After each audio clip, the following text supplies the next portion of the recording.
이제 3월 첫 주를 맞이했습니다. 그래서 3월은 이제 여러 가지 많은 일들이 많이 있지만 그래도 무엇보다도 부흥해야 될 수가 있기 때문에 주제를 부흥으로 이렇게 세웠습니다.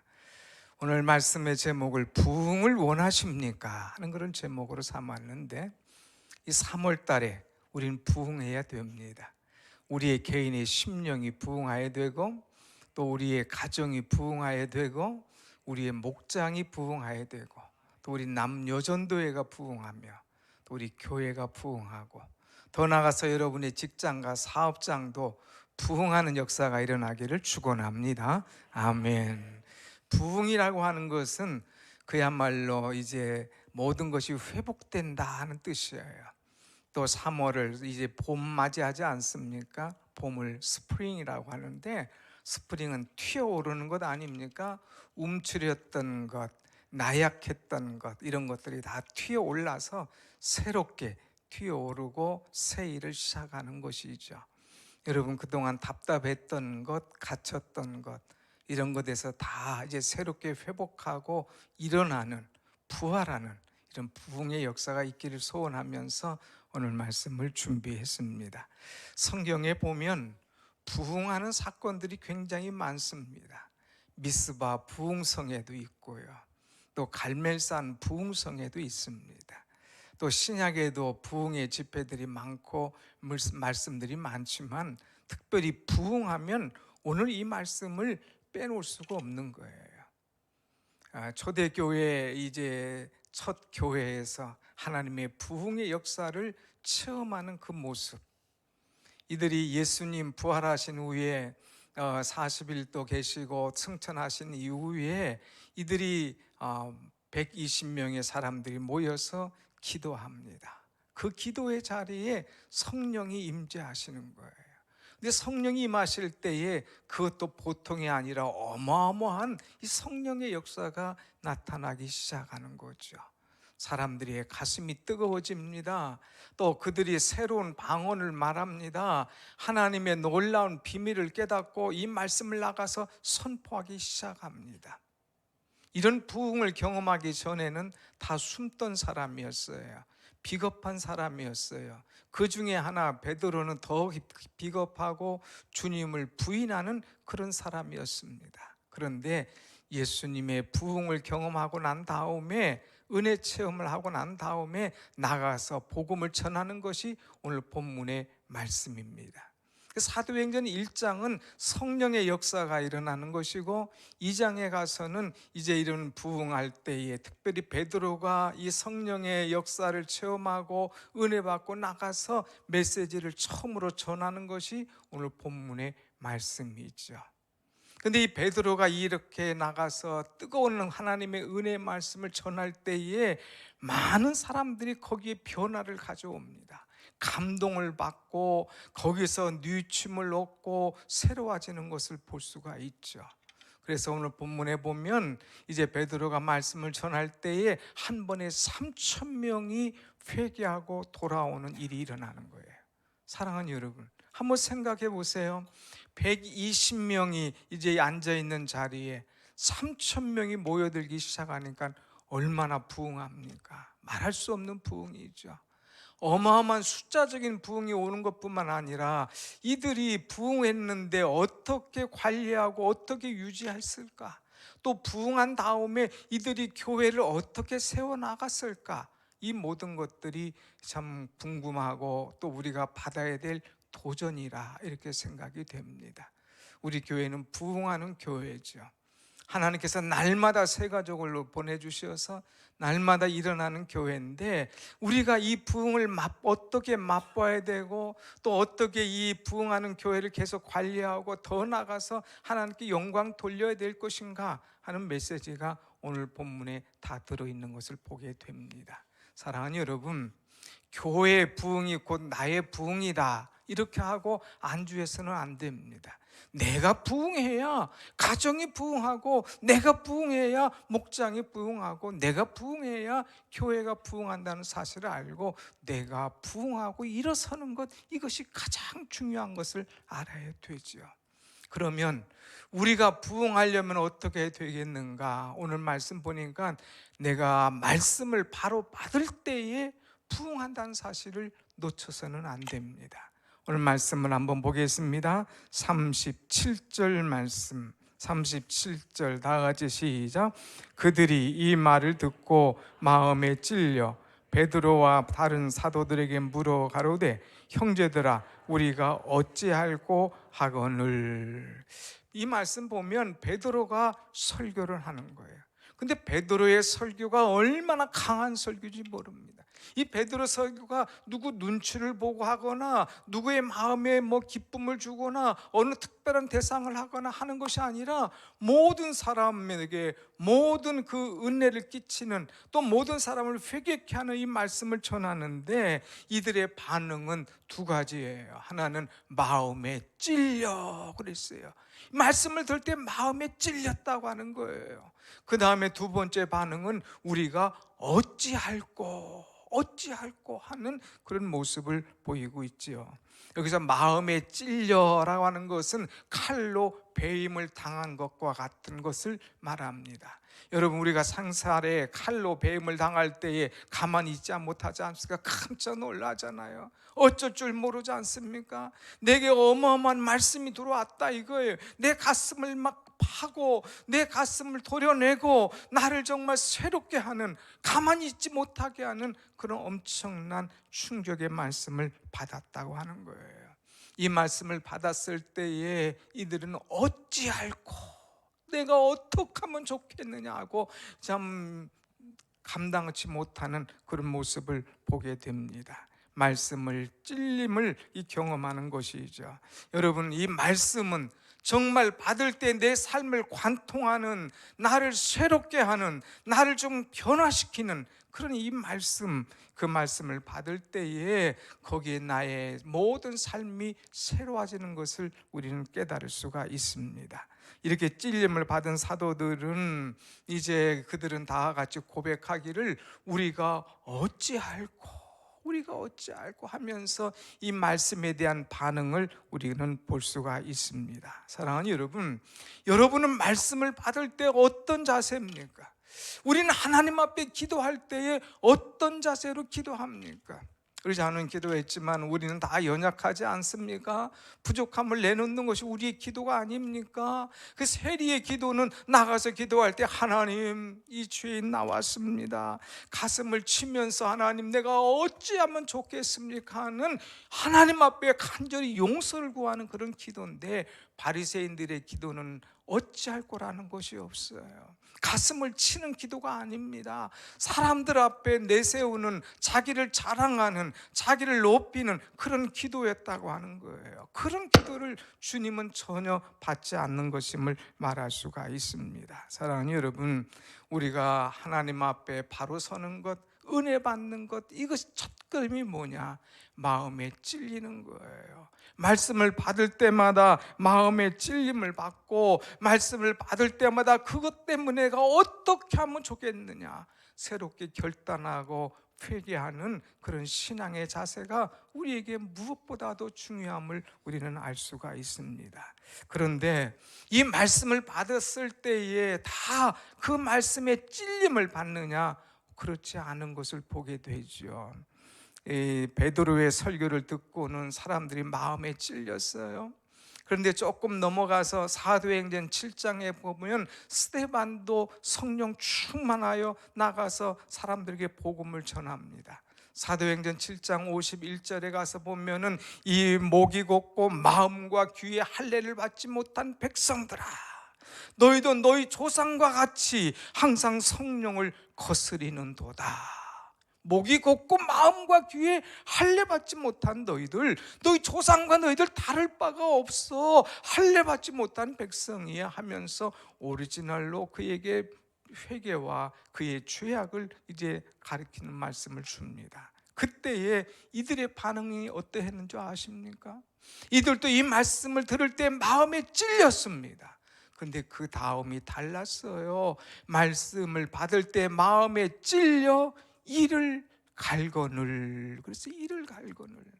이제 베드로가 말씀을 전할 때는 마음에 찔려 우리가 어찌할꼬 하면서 회개의 자리로 들어갔는데, 오히려 스데반이 설교할 때는 이들이 마음에 찔려 이를 갈았어요. 건방지게 네가 그런 내 얘기를 우리에게 할 수 있느냐, 내가 건방지게 그런 말씀 우리에게 전할 수 있느냐. 마음이 완악해졌어요. 말씀을 은혜로 받지 못했어요. 기쁨과 감사로 받지 못했습니다.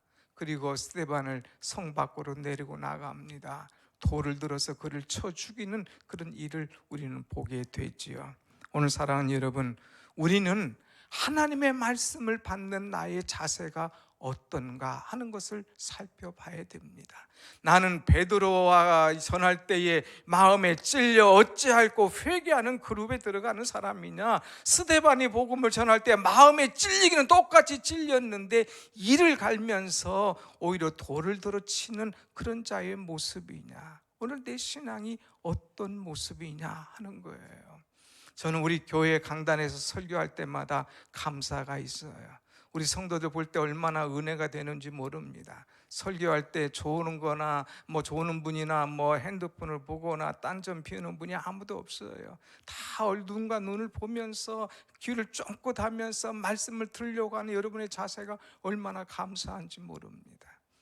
지난 1월 달에는 온전한 10의 1조에 관한 설교를 5년 만에 처음 했잖아요.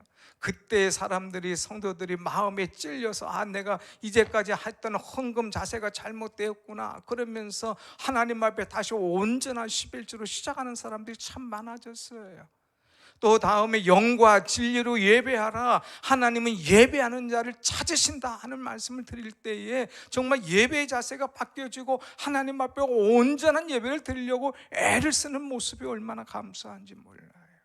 또 지난주에는 우리의 신앙 수준을 어떤 단계까지 올라왔나 한번 이 단계를 측정해보자 하는 말씀을 드렸지 않습니까? 나는 그냥 갓난 아기 수준이냐, 아이의 수준이냐, 나는 청년의 수준이냐, 아니면 나는 이 아비의 수준이냐 볼 때에 사람들이 말씀을 듣고 반응이 옵니다. 목사님, 내 신앙은 돌아보니까 아직도 아이 같아요. 목사님, 나는 청년의 신앙을 벗어나지 못했습니다. 그런데 목사님, 나는 이제부터 아비의 신앙, 어른의 신앙의 자세로 들어가길 소망합니다. 기도해 주십시오 하는 분들이 많아요. 얼마나 감사한지. 사랑하는 여러분, 말씀을 들을 때마다 그 말씀에 반응이 오고, 말씀을 들을 때마다 그 말씀에 결단을 하고, 말씀을 들을 때마다 어찌할꼬 회개하면서 주님에게 가까이 가는 우리가 될 때에 말씀을 통하여 우리의 심령에 큰 변화와 은혜의 역사가 오늘 또 우리 가운데 일어나게 되는 줄로 믿습니다. 아멘. 한번 같이 합시다. 말씀이 나를 변화시킵니다. 말씀이 나를 부흥하게 합니다. 말씀이 있어야 되는 거예요. 말씀을 어떻게 받아야 되느냐, 이건 너무나 중요한 것이죠. 자, 이렇게 말씀을 전할 때에 사람들의 반응이 어땠을까? 참으로 어찌할꼬 하면서 이런 마음을 가질 때에 베드로가 그들에게 또 한번 강하게 이야기를 합니다. 38절 말씀이에요. 38절 다 같이 시작. 베드로가 이르되 너희가 회개하여 각각 예수 그리스도의 이름으로 세례를 받고 죄사함을 받으라. 그리하면 성령의 선물로 받으리니. 아멘. 자, 여기 정말 귀한 말씀 아닙니까? 이제 베드로가 말씀을 전할 때 마음에 찔림 받고 우리가 어떻게 하면 좋겠습니까? 물을 때에 베드로가 그들에게 제시한 것 두 가지예요. 하나는 회개하라, 또 하나는 세례를 받으라 하는 말씀이에요. 말씀을 받았으면 어찌할꼬 생각만 하지 말고 회개하라. 이거 회개하라. 회개라고 하는 것은 무슨 말입니까? 방향을 바꾸라는 거예요. 회개라고 하는 것은 이제부터 세웠던 모든 계획을 하나님께서 원하시는 방향으로 틀어라고 하는 거예요. 이제까지는 나를 위해서 살았어요. 내가 계획했어요. 내 경험대로 갔습니다. 그러나 이제부터는 하나님께서 원하시는 방향으로, 하나님께서 원한 뜻으로 나아가라 이거예요. 방향을 바꾸는 것, 이것이 진정한 회개라고 하는 거예요.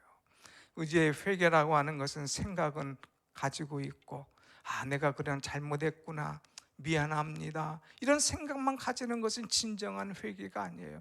말로만 한 것이 아니라 삶으로 바뀌어지는 것, 이것이 바로 진정한 회개라고 하는 거예요. 여러분, 우리는 회개의 은혜를 경험해야 됩니다. 부흥하려면 정말 회개를 체험해야 된다는 거예요. 제가 방금 올라오기 전에 어떤 청년을 만났어요. 야, 이번 청년 수련회 어떻느냐? 목사님, 너무너무 은혜 많이 받았다 이거예요.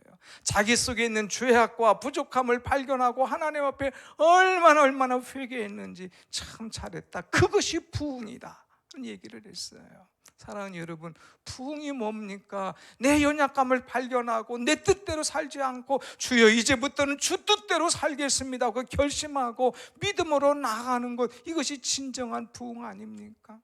우리는 하나님의 말씀을 받을 때마다 이제 어찌할꼬 말로만 하는 사람이 아니라 진정으로 회개하고 진정으로 주님의 뜻을 발견하고 하나님 원하시는 기쁨, 하나님께서 원하시는 뜻, 그것을 이루어가는 은혜 있는 진정한 부흥을 가져오는 여러분이 되시길 축복합니다. 아멘.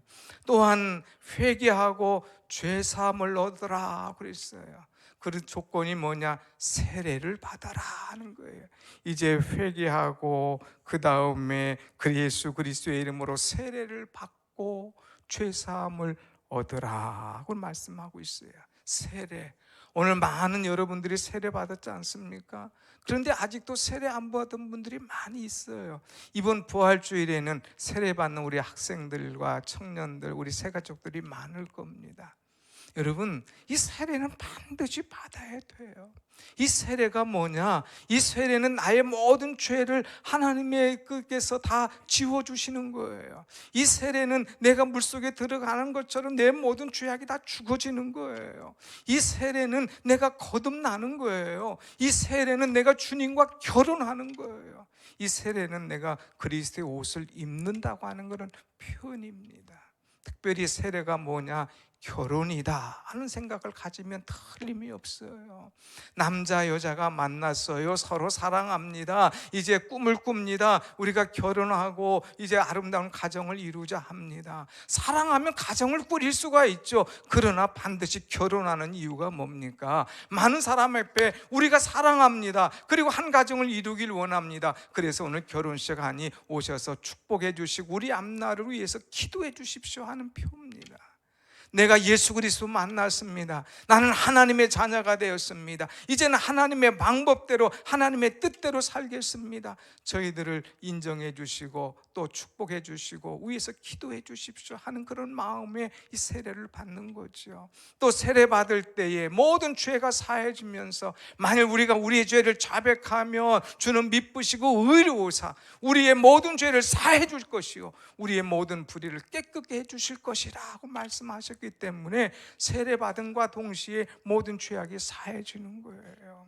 여러분, 이번 부활주의를 기해서 세례받기로 결심한 분들과 또 세례받는 이들을 위해서 여러분을 많이 기도해 줘서 이들이 세례를 통하여서 부흥의 역사를 또 한 번 체험하는 그런 은혜 있는 우리 교회가 되기를 원합니다. 아멘. 그렇게 우리는 날마다 기도해 줘야 돼요. 자, 세례를 받은 다음에 그들이 또 무엇을 하게 되느냐? 이제 세례 받고 보니까 많은 사람들이 얼마나 세례를 받았느냐, 얼마나 은혜를 받았느냐. 아까 말씀한 대로 41절 보면 뭐라고 그랬어요? 41절, 그 말을 받은 사람들이 세례를 받음에 이날의 신도의 수가 몇이나 3천이나 더하더라. 세례 받은 사람들이 3천이나 더해지는 엄청난 일들이 나는 거예요. 그래서 이런 외적인 이 부흥의 역사가 오는 거죠. 그런데 이 많은 사람들이 이제 세례받고 하나님의 자녀가 되었는데 그 다음 어떻게 하느냐? 여기서 끝이 아니라는 거예요. 신앙 교육이 있었다고 하는 거예요. 여러분, 우리가 진정한 신앙의 부흥을 원한다면 내가 신앙 교육을 제대로 훈련받아야 되는 거예요. 한번 말씀을 보겠습니다. 42절 말씀 한번 같이 봅시다. 42절 시작. 그들이 사도의 가르침을 받아 서로 교제하고 떡을 떼며 오로지 기도하기를 힘쓰니라. 아멘. 부흥하려면 신앙교육을 제대로 받고 교회 생활을 바로 해야 된다고 하는 거예요. 오늘 여기 세 가지가 있습니다. 하나는 사도의 가르침을 받아 그랬어요. 이 사도들의 가르침을 받았다고 하는 거예요. 예배 드린 걸로 끝나는 게 아니에요. 부흥을 체험한 걸로 끝난 게 아니에요. 세례 받은 걸로 끝난 게 아니에요. 가르침을 받아서 계속적인 교육을 통하여서 영적 성장을 가져왔다고 하는 것입니다. 오늘 여러분, 지난주도 말씀했지만 쉬려고 생각하는 분들 계십니까? 아니에요. 우리가 계속 가르침을 받고 영적 성장을 이룰 수 있도록 우린 교육을 같이 참여해야 됩니다. 특별히 우리 교회는 많은 교육은 없어요. 그런데 꼭 필요한 교육들이 있지 않습니까? 새가족이나 내가 확신이 없거나 이럴 때는 기초생활하는 이제 유일한 구원자 예수 그리스도, 이런 프로그램을 진행하잖아요. 이번에는 또 오륜교회를 통하여서 크리스천 이미징 스쿨 코칭, 이걸 통하여서 우리가 임하고 대이 하나님의 형상을 다시 회복하려면 어떻게 해야 될 것인가 하는 이런 교육을 하지 않습니까? 참여해야 돼요. 그래서 들어와서 가르침을 받고 우리가 성장해야 건강한 믿음이 되고 영적 성숙을 가져올 수가 있다고 하는 것입니다. 그 다음에는 이 올바른 교회 생활, 이것을 통해서 부흥하려면 교제가 있어야 됩니다. 오늘 여기서 뭐라고 그랬어요? 이들은 이제 서로 가르침을 받았습니다. 그리고 서로 교제했다고 그랬어요. 한번 같이 합시다. 서로 교제하고, 서로 교제했다는 거예요. 성도들이 서로 하나가 되고 서로 알아주고 서로 친교하면서 서로 얼굴을 익히면서 마음을 알면서 사랑과 은혜를 나누는 교제가 있었다고 하는 것이에요. 우리가 교제가 좀 부족하지 않습니까? 이렇게 쭉 그냥 이곳에 이사 와서 교회가 부흥하다가 코로나로 인해서 푹 내려왔다가 다시 소금 올라가면서 부흥하는데 중요한 것은 교제가 없다는 거예요. 만남이 없다는 거예요. 그래서 작년에 목장을 만나고 여전도회를 했지만 올해는 9개의 전도회를 세워서 오늘 만나는 날을 만들었지 않습니까? 오늘 여러분, 무슨 일이 있어도 자기의 전도회에 들어가서 한번 교제해 보세요. 내 나이 또래, 목장은 같은 지역, 같은 식구들이 있지만 이제 전도회는 같은 나이 또래로 비슷한 사람들끼리 모여놨지 않습니까? 내 나이 또래의 고민이 뭔가, 저들의 신앙을 어떻게 저렇게 성숙하는가, 그들과 교제하면서 사랑을 나누면서 은혜를 나누는 그런 교제가 필요하기 때문에 오늘은 교제하는 날로 이제 남녀전도의 이 모임을 갖도록 했습니다. 성령 안에서 교제하는 것, 이것을 이제 코이노니아라고 얘기하죠. 그야말로 마음을 확 열고 서로 사랑하면서 축복하면서 교제하면 정말 얼마나 은혜로운 시간입니까? 여러분, 누구한테 가서 위로받겠습니까? 누가 여러분을 격려합니까? 솔로로 가는 사람 많아요. 아니에요. 교회는 함께 가는 것이 바로 교회예요. 그래서 우리 교회는 혼자 세워가는 교회가 아니지 않습니까? 당에 혼자 아니에요. 누구 아니에요. 함께 세워져 가는 교회. 그래서 이제 각 전도회들이 모여서 함께 이제 교회를 세워갈 수 있도록 교제하면서 한 마음을 이룰 때에 하나님의 놀라운 역사들이 각 전도회에 나타나게 될 줄로 믿습니다. 아멘. 또 그들은 모여서 날마다 교제만 했느냐? 그러지 않았어요. 뒤에 가서 보면은 이제 그들은 서로 교제하고 떡을 떼며 오로지 기도하기에 힘쓰니라. 기도하는 일에 힘썼다고 하는 거예요. 여러분, 교회가 부흥하기 위해서는, 각기 이제 말씀으로 이제 하나가 되기 위해서는 이제 놓쳐서는 안 될 것이 뭐냐? 기도라고 하는 거예요. 한번 같이 합시다. 기도하기에 힘쓰니라. 기도하기를 힘썼다는 거예요. 우리가 힘을 쓰는데 어디에 힘을 쓰느냐? 어디에 힘을 쓰느냐? 기도하는 일에 힘을 써야 돼요. 기도하자 마음 아파요. 기도하자 하나가 되어서, 기도하자 뜨겁게. 찬양이 얼마나 많이 있어요. 노래만 하지 말고 정말 기도하기에 힘을 쓰는 그런 것, 이것이 너무 중요해요. 하나님 앞에 나아가는 길은 기도밖에 없어요. 기도가 모든 문제의 답인 줄로 믿습니다. 아멘. 내가 기도의 불이 꺼지면 모든 것이 다 꺼지는 거예요. 내 심령이 기도의 불이 꺼지면 우리 가정이 식어질 수밖에 없어요. 내 기도의 불이 꺼지면 우리 목장이 약해질 수밖에 없어요. 내 기도의 불이 없으면 이제 내 전도회가 살아날 수가 없다고 하는 거죠. 오늘 여러분의 기도가 있기에 교회가 부흥하고 은혜의 역사가 있는 것 아닙니까? 내가 기도해야 살아나는 줄로 믿습니다. 아멘. 우리 교회는 기도가 또 특징이잖아요. 새벽에 많은 분들이 와서 기도해요. 저녁에 또 기도하러 오셔서 그냥 다 1시간 이상씩 기도하는 분들이 너무 많습니다. 감사하죠. 감사하죠. 여러분, 우리 기도에 동참해서 이제 기도하기 힘쓸 때에 하나님께 주신 축복의 지름길, 은혜의 길들이 우리에게 열려질 줄로 믿습니다. 아멘. 이제 우리는 하나 더 말씀 보면 46절을 같이 보겠습니다. 46절 시작.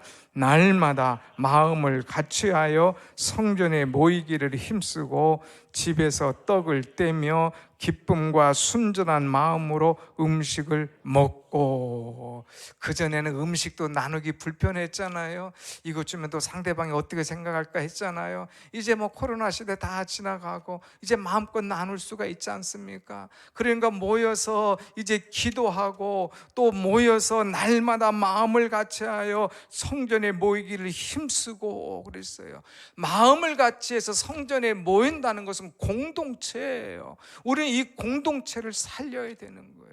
그리고 모여서 그 음식을 나누고 서로 기쁨을 나눌 수 있는 것, 이것이 얼마나 귀한 것입니까? 여러분, 서먹서먹한 관계가 돼서는 안 돼요. 봐면 서로 편안한 관계, 격려해 주는 관계, 위로해 주는 관계, 사랑해 주는 관계가 돼야 되지, 아직도 보면 서먹서먹해, 아직도 보면 새로운 사람 같아, 아직도 보면 언제 만났는지를 몰라. 다 보면은 다 여기서 서로가 3, 4년 다녔는데도 서로가 서로를 몰라. 이게 아니라 이제 공동체 형성을 이루어가야 된다는 거예요. 오늘 여러분 모여서 또 나누면서 은혜의 생활, 또 이 전도의 모임을 통하여서 우리 교회가 한 단계 더 부흥하는 은혜를 가져올 수 있도록 여러분 서로 최선의 노력할 수 있는 그런 신앙 되시기를 축복합니다. 아멘. 마지막입니다. 47절 말씀 한번 같이 봅니다. 47절 시작. 하나님을 찬미하며 또 온 백성에게 칭송을 받으니 주께서 구원받는 사람을 날마다 더하게 하시니라. 아멘. 모여서 떡을 뗐습니다. 공동체를 형성했습니다. 하나님을 찬미합니다. 그럴 때에 온 백성에게 칭송을 받으니 그랬어요. 좀 죄송하지만 세상의 교회들이 사람들에게 지탄을 받는 교회들이 많이 있어요. 그러나 우리는 지탄이 아니라 칭송을 받는, 야 베구누스 교회 멋있는 교회야, 얘 베구누스 교회 열려있는 교회야, 야 베구누스 교회 교제와 사랑이 있는 교회야, 이렇게 우리가 만들고 그렇게 칭찬의 소문이 나는 그런 교회로 우리가 만들어 가야 돼요. 그러면 날마다 이 결과로서 어떤 일이 일어나느냐? 날마다 사람들을 더하게 하시니라 그랬어요. 사람들이 더해지는 거예요. 거기 앞에 있잖아요. 날마다 사람들이 더해지는 그런 은혜의 역사가 일어나는 것 얼마나 멋집니까? 한번 같이 합시다. 우리 교회는 날마다 더하게 하시는 아름다운 교회입니다. 하나님께서 우리 교회에게 은혜 주셔서 날마다 사람이 더해지는 부흥하는 그런 교회, 내가 이 부흥을 맛보고 나가서 와봐라, 우리가 이렇게 부흥하는 교회, 날마다 은혜 주시는 교회다, 사람에게 전할 수 있도록 이렇게 교제하고 기도하며 마음을 하나 하는 가운데 성령님의 역사를 오늘도 체험하는 부흥하는 우리 교회를 이루어나가는 여러분과 제가 되기를 간절히 소원합니다. 아멘. 기도하십시다.